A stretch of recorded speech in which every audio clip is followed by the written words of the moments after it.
লক্ষ্মী ছড়া, ওঠ বলছি, ওঠ। কে? ও পিসিমা, ইস, দিলে তো এত সুন্দর স্বপ্নটা 36 পাঠ করে। লজ্জা লাগে না তোর? আর কবে মানুষ হবি তুই? বেলা পর্যন্ত ঘুমাস? সংসার কিভাবে চলে সেদিকে তোর খেয়াল আছে কোনো? পিসিমা, আর কয়েকটা দিন কষ্ট করো। কেন রে? তারপর কি করবি তুই? আমার শ্রাদ্ধ? হাতির ব্যবসা। জঙ্গল থেকে হাতি ধরবো আর বেচবো। এক একটা হাতির দাম জনগত হয় 10-12 লক্ষ টাকা। হাতি ধরবো আর বেচবো। ওরে হতচ্ছাড়া, এত বড় বড় কথা বলা তুই বন্ধ কর, বন্ধ কর। নরকেও তোর ঠাঁই হবে না রে। দরকার পড়লে 2-3 পিস হাতি যমরাজকেও বেচে দেবো।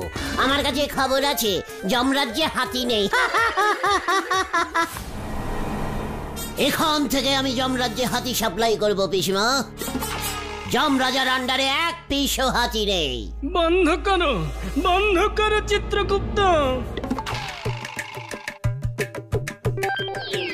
এবার আপনি বলুন যমরাজ, একে কোন ধারায় ফেলবো?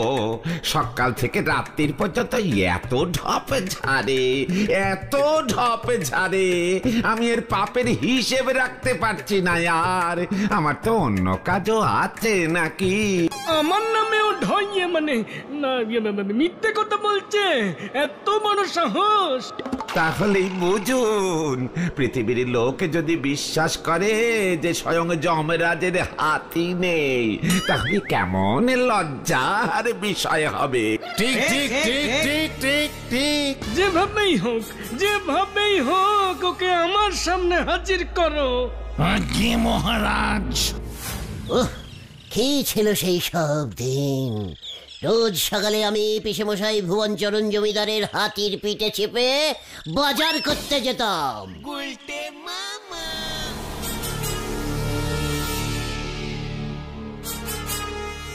ওই যে আবার ঝাড়ছে, আবার হাতিকে এবারে বাজারে পাঠিয়েছে।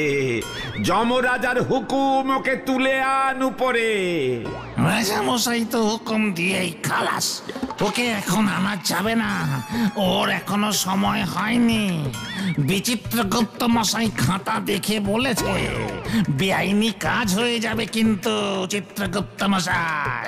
দরকার হলে অন্য আইনে বানা।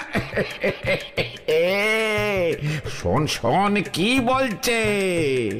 বাজার থেকে এসে আর একটা হাতি গ্যারেজ থেকে বার করে পুকুরে চান করতে যেতাম। মানে থাক উল্টে মামা, একটু অন্য কথা আলোচনা হোক না। কুমির ডাঙা খেলবে? কতদিন কুমির ডাঙা খেলি না। হোয়াট ডাঙা? আরে কুমির ডাঙা ছোট্টবেলায় কত খেলেছি। তুমি খেলেছো গুলতে মামা? খেলায় একজন কুমির হয়, সে যাকে ছুঁয়ে দেবে সেই আউট। আমরা কুমিরের সঙ্গে গিয়ে বলতাম, কুমির তোর জলকে নেমেছি। ঘটা, তুই আমাকে কুমির ডাঙা খেলা শেখাচ্ছিস? তুমিও ছোটবেলায় বুঝি খেলতে? হ্যাঁ, ওই হাতির পিঠে চেপে, তাই তো? খেলতাম মানে? ওই খেলাটা কে আবিষ্কার করেছিল জানিস? কি তুমি? সে অনেক বড় টঘনা। এই ঘটনা। হ্যাঁ, ঘটনা বুঝেছিস? এই যেমন এই চা খেতে শুনি গুলটে মামা।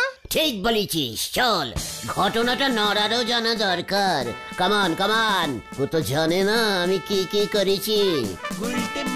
চল রে পাচু, আজকে টপিক পেয়ে গেছে। পিসেমশাই জমিদার ভুবনচরণ একদিন সকালে আমাকে ডেকে বলল কি জানিস? আমরা কি করে জানবো, তুমি বলো। বলল, গুইলটা যা আজকে পুকুরে ছিপ ফেলা, ইলিশ খামু, জোড়া ইলিশ ধইরা নিয়ে আয়। পুকুরে ইলিশ মাছ পাওয়া যায় নাকি? ওরে ক্যালটা বুলাস, জমিদারের পুকুরে সব মাছ পাওয়া যায় বুঝেছিস? মা গো মা, আমারই তুলি না মা। নড়া, নিজের জীবনে ইলিশ মাছ খেয়েছিস কখনো? পুকুরের তাজা ইলিশ খাইনি গুলটে বাউ। তাই তোর এত জ্বলছে। দেখ, তোরা দেখ। আচ্ছা, ঠিক আছে। তারপর কি হলো? তুমি ছিপ দিয়ে মাছ ধরতে গেলে? আলবাত পুকুরে গিয়ে ছিপ ফেললাম। ছিপ নিয়ে তো বসেই আছি 10-12টা কাতলা, 40-50টা কই, পুঁটি, মৃগেল, সব রকমের মাছ ছিপের কাছে এসে ঘুরে ঘুরে দেখে যাচ্ছে। জোড়া ইলিশের আর পাত্তাই নেই। তুমি কি করে জানলে যে পুকুরে দুটোই মাত্র ইলিশ ছিল? ওরে ক্যালটা বুলাস, তার আগের দিনই তো বাজার থেকে 2টো ইলিশের পোনা এনে আমি নিজের হাতে পুকুরে ছেড়েছিলাম। এই পুকুরে ছাড়ার কি দরকার ছিল? বাজার থেকে কিনে যখন এনেইছিলে রান্না করে খেয়ে ফেললেই তো পারতে।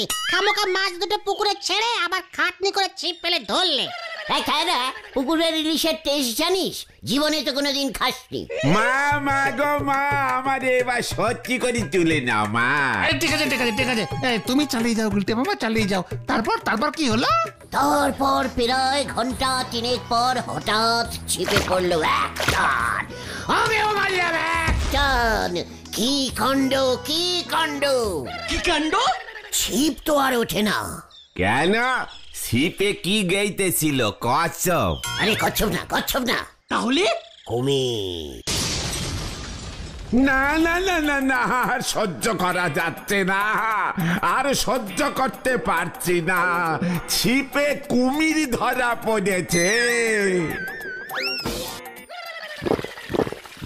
মাগো মা, ওনার অপরাধ নিও না মাগো। তারপর কুমিরটাকে তুমি বাড়ি নিয়ে এলে? আনবো না, ওই কুমিরটাই তো ইলিশ মাছ দুটোকে খেয়েছিল। কুমির ইলিশ মাছ খেয়ে নেছে? 2-3টে কচ্ছপও খেয়েছিল। তারপর কুমিরটাকে কি করলে? বুঝলাম।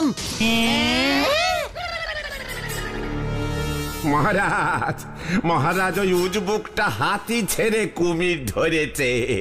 এবার কি ধরে কি ছাড়বে কে জানে। যে হারে ঢপচপ ঝাড়ছে, পৃথিবী এবারে রসাতলে চলে যাবে। কত নম্বর ছাড়লো চিত্রগুপ্ত? 4,56,00,000 পর্যন্ত গুনতে পেরেছিলুম, আর হিসেব রাখতে পারছি না হুজুর।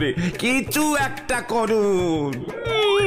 বিচিত্রগুপ্তকে বলো নতুন কোন আইন লিখে ওটাকে জ্যান্ত উপরে তুলে আনতে। জমিদারের চৌবাচ্চা কত বড় হয় জানিস? সেই চৌবাচ্চায় কুমিরটাকে ছেড়ে দিল। রোজ সকালে আর বিকেলে কুমিরটাকে নিয়ম করে ছোলা খাওয়াতুম। আপনার কুমির ছোলা খেলি পরে আমার চাও বাগে এসে খেয়ে যাবে। নড়া, ঢপ দিস না। জঙ্গলের বাঘ চা খায় না, জমিদারের কুমির সব খায়। কুমিরটা রাত্রিরে 10টা করে গরম রুটি লাগতো জানিস? এই আচ্ছা ঠিক আছে, কিন্তু আমি বুঝতে পারছি না এর সঙ্গে কুমিরটা খেলার সম্পর্ক কোথায় গুলটে মামা? এইবার বুঝবি। কুমিরটা তো এইভাবে সারাদিন ছোলা, গুড়, রুটি, মুড়ি খেতে খেতে বড় হতে লাগলো। শেষে দেখলাম চৌবাচ্চায় ওটা আর ধরছে না, লম্বা চওড়া হয়ে গেছে। তারপর কি করলে? আবার পুকুরে ছেড়ে দিলে? না রে ক্যালটা বুলাস, ততদিনে কুমিরটার উপরে আমার একটা মায়া পড়ে গেছিল। চৌবাচ্চা থেকে তুলে ডাঙায় ছেড়ে দিলাম। কুমির ডাঙায় এলো, এবার বুঝেছিস যখন থাক, আমি আর বলছি না, তুই বল। বেঁচে গেলাম। তাহলে বাকিটা শুনবি না? এই না বলো। ঠিক আছে, এত করে যখন বলছিস বলি তাহলে। বলি তারপর হলো কি, কুমিরটা ডাঙায় দিকে হাঁটতেই পারছে না। এতদিন জলে ছিল তো, কি করি ভাবতে হঠাৎ মাথায় একটা বুদ্ধি এলো। এই কি বুদ্ধি? কুমিরটাকে ট্রেনিং দিলাম। ওটার সামনে গিয়ে বলতাম, কুমির তোর জলকে নেমেছি। অমনি কুমিরটা ভাবতো ও জলে আছে। আমাকে ধরতে আসতো, অমনি দৌড়ে আমি উঁচু জায়গায় পাথর টাথরে দেওয়ালের উপরে উঠে যেতাম। ব্যাস, কুমিরটাও বেশ মজা পেয়ে গেল। আমি যেই বলতাম কুমির তোর জলকে নেমেছি, অমনিও আমাকে তাড়া করতো। আমিও দৌড় মারতাম। ব্যাস, খেলাটা আবিষ্কার করে ফেললাম। নাম দিলাম কুমির ডাঙা। গুলটে মামা কি জয়! তোমার একটু পায়ের ধুলো দাও গুলটে মামা, পকেটে রেখে দেবো গো। এইভাবে এক সময় কুমিরটা গাছে ওঠাও শিখে গেছিল, বুঝেছিস? মা গো মা, গপ্পের গরু গাছে উঠে শুনেছি। গুলটে বাবু যে কুমির গাছে তুলে ফেলেছে মা। তাতে তোর এত জ্বলছে কেন নরা?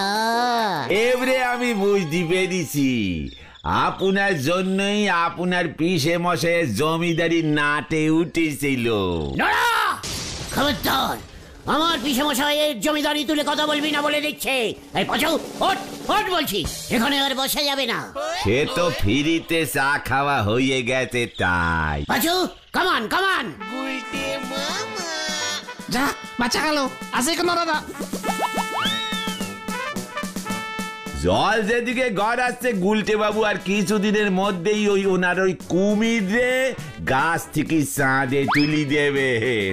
কাম কাজ না থাকলে পরে হাতিরেও মজা পড়াতে ইচ্ছে করে। হরিবুল।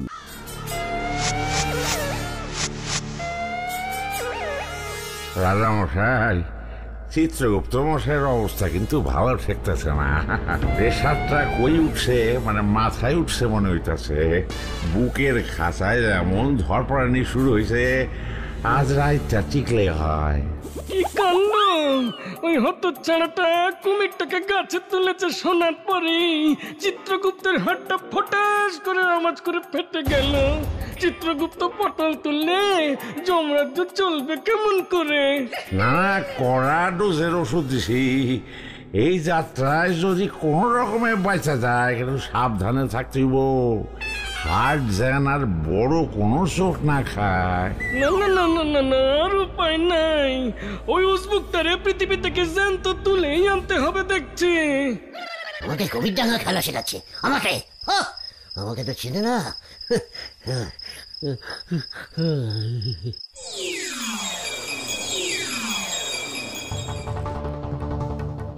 গুলটে,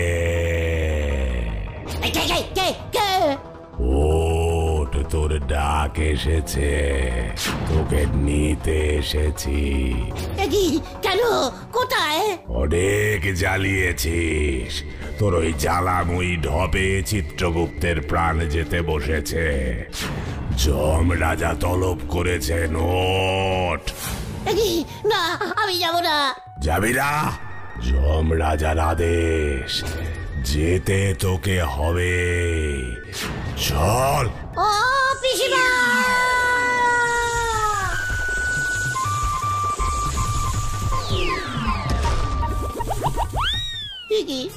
আমাকে এখানে আনলেন কেন? আমি তো এখনো বেঁচে আছি। তোর কথাবার্তায় যমরাজ্য ডকে উঠতে বসেছে। দেখ দেখ এবার তোর অবস্থা আমি কি করি। জ্যান্ত লোককে তুলে আনা বেআইনি, আপনার নামে আমি মামলা করব। বিচিত্রগুপ্ত, তুমি এখানে দাঁড়িয়ে দাঁড়িয়ে কি ভেরেন্ডা ভাবছো নাকি? তোমার আইনে কি বলে কি বলে? ও যে আমার নামে মামলা করবে বলছে। করতেই পারে, কারণ আপনি ও মরবার আগেই ওকে তুলে এনেছেন। কি মুশকিল কি মুশকিল, ওর জন্য তো চিত্রগুপ্ত মরতে বসেছে। আমি একবার পৃথিবীতে গিয়ে নি 50,000 টাকার মানহানি মামলা ঠুকবো। আপনার এই যমরাজ্য বোমা মেরে উড়িয়ে দেবো আমি। এই কি মুশকিল! এই যে বিচিত্রগুপ্ত, কিছু একটা ব্যবস্থা করো ভাইটু। করছি করছি, শোনো ভাই, আমরা তোমাকে 50,000 টাকা দিচ্ছি, তুমি মানে মানে যমরাজ্য থেকে কেটে পড়ো। ঠিক আছে, তবে আমারও একটা শর্ত আছে। শর্ত? আবার কি শর্ত? এখন থেকে পৃথিবীতে জমদূত পাঠানো বন্ধ। যখন তখন জমদূত পাঠিয়ে দিচ্ছেন, লোকজন ভয় খেয়ে যাচ্ছে। কি মুশকিল! পৃথিবী থেকে লোক তুলে না আনলে যমরাজ্য চলবে কেমন করে? পাপ পুণ্যের বিচার করা তো আমার কাজ। আমি পাঠাবো পৃথিবী থেকে, আমি আপনাকে লোক সাপ্লাই করব। ও বিচিত্রগুপ্ত, ও এমন কি বলছে? কথাটা মন্দ বলেনি যমরাজা। যমদূতের কাজটা যদি ওকে আমরা কন্ট্যাক্ট দিতে পারি, তাহলে আমাদের অনেক খরচা কমে যাবে। যমদূতের পোস্টটাই উঠে যাবে, মাইনে দিতে হবে না আপনাকে। আচ্ছা, কিন্তু এতে তোর কি লাভ? সেটা আমাকে বুঝে নিতে দিন। আমার বুদ্ধির সঙ্গে আপনি টক্কর দিতে পারবেন না, বুঝেছেন? হ্যাঁ হ্যাঁ, সে তো বুঝতেই পারছি। যা, তবে কাজে লেগে পড়।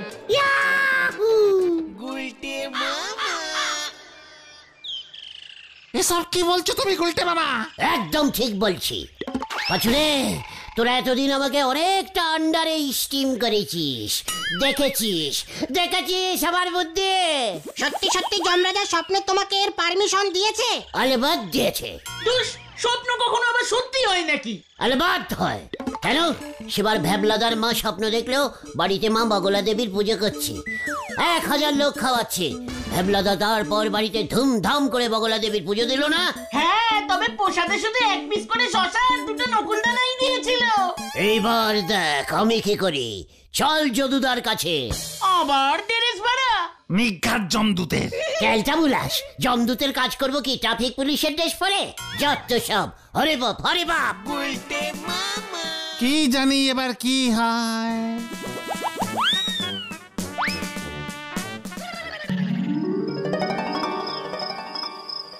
প্রথমে ঝোলা গোবিন্দর বাড়িতে হানা দি। গুলটে মামা, তুমি কিন্তু এবার ঝুলে যাবে। চক্কর।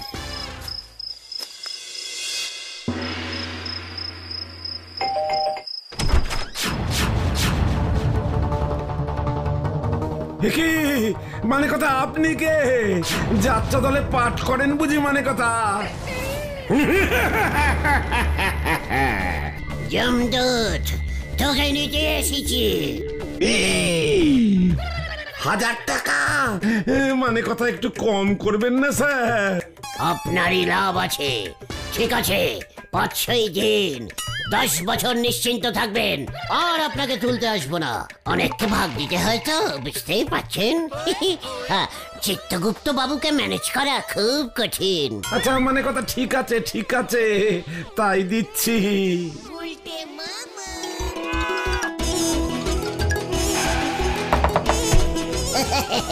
100 টাকা দিন দাদু। ঠিক আছে, 40 দিন, তবে সামনের মাসে আবার আসবো, কিন্তু 70-এর নিচে হবে না। না 300 লাগবে, 80-র উপর বয়স, 500 টাকা রেট আছে। আরে না আমারে লইস না, তোর ঠাকুমারে কে দেখবো? উনি নে ছাড় আমাকে। না আমি এত তাড়াতাড়ি যাব না।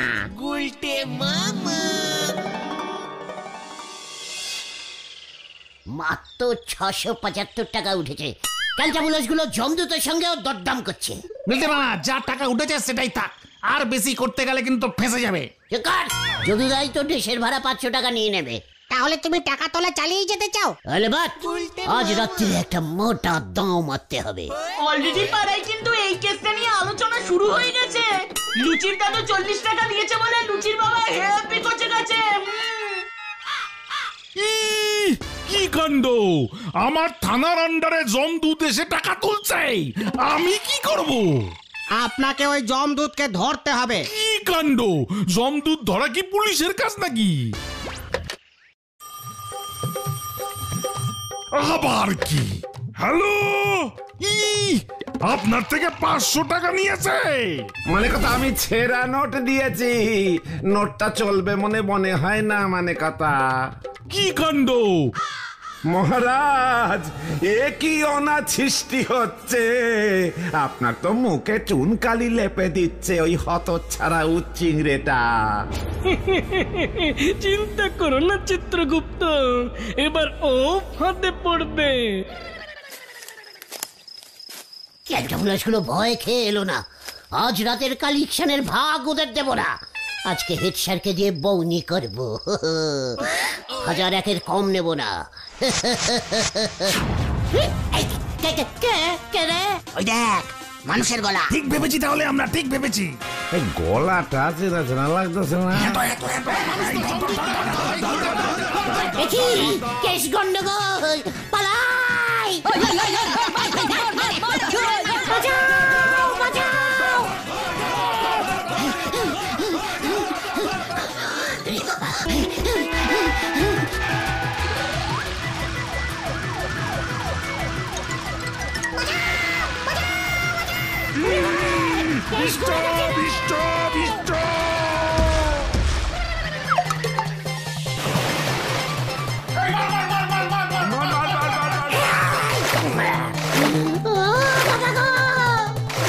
আমাকে কেউ তোলে রে ভাইচু।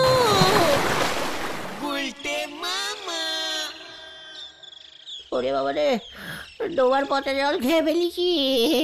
খুব ভালো হয়েছে, বারবার তোমাকে না করেছিলাম। পাড়ার লোকজন দেখতে পেলেই তোমাকে ঠ্যাঙাবে। আর তুমি ঘর থেকে বেরোতে পারবে না। সবাইকে টাকা ফেরত দিতে হবে। সবাই বলছে 500,000 করে নাকি দিয়েছে। বনহরি দারোগার কাছে লিস্টই জমা পড়েছে। ওরে বাবা রে, আমি আর এমন করব না রে। তাহলে তুমি কি করবে গুলটে মামা? যমরাজের কেতন। গুলটে